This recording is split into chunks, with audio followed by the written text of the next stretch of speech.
So for making the cookies, we have got a selection of ingredients that we need for making these cookies. We have got some butter. It is 170 gram of butter. Then we have got 170 gram of castor sugar, followed by 3 eggs. Then we need some flour. Definitely, we have got 215 gram of flour over here. We have got 5 grams of baking powder. We have got 50 grams of sieved cocoa powder. It is important that we need to sieve the cocoa powder previously before we start using it in the recipe.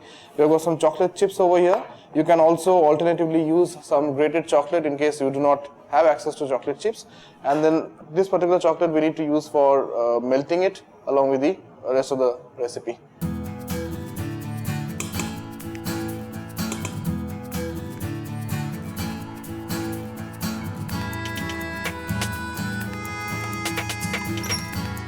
Then we add the sugar.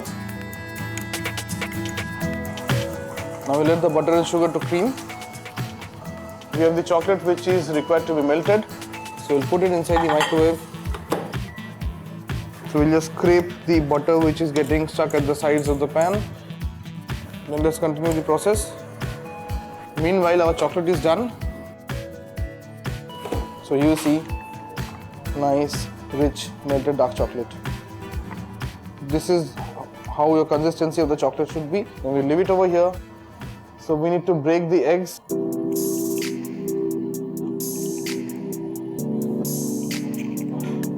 We start putting the eggs gradually, slowly.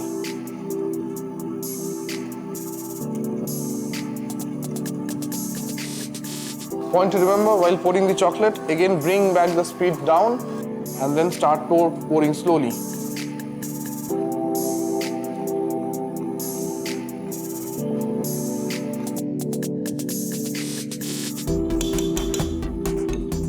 So while we put the dry ingredients, that is the flour, cocoa powder and baking powder inside the cookie dough, we have to remember that we have to mix the dry ingredient first in a separate bowl and then we go back and put it in the cookie dough. There goes your baking powder. There we have sieved cocoa powder and we have the flour. I'll just have it mixed lightly. You can also have a sieve and sieve all 3 of them together. The notable difference in this particular adding up to the mix would be we need to stop the machine completely, because if we do not do it, the dry ingredients is going to come out. There you go. Your flour, cocoa powder and baking powder is going in the cookie mix. And just give a slow mix, and this is where you stop. You load the rest of your chocolate in. Just like that. And we finish our dough. This is our dough done. It just looks as a mixture which has started to come together, right? So after that we will proceed to give a little rest to this dough. It needs to rest for about 1.5 to 2 hours, maybe 3 hours. Okay, so this is what our cookie dough looks like now after it has been rested inside the chiller for approximately 3 hours. So we have a little bit of flour to dust our hands, and we have the cookie dough over here, and you just need to have a baking tray. So what we'll do is that just dust your hand, make little spheres of the cookie dough, roll them nicely.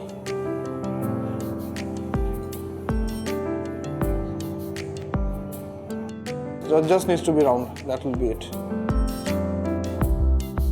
Make sure you space them out evenly, because when they get cooked, they're going to spread out and they should not come in contact with each other.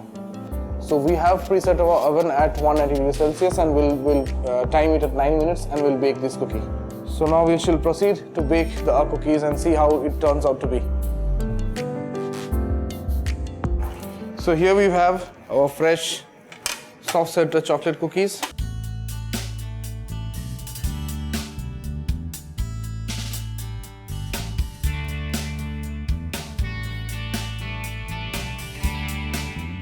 So here we have oven fresh, lovely soft center cookies for you.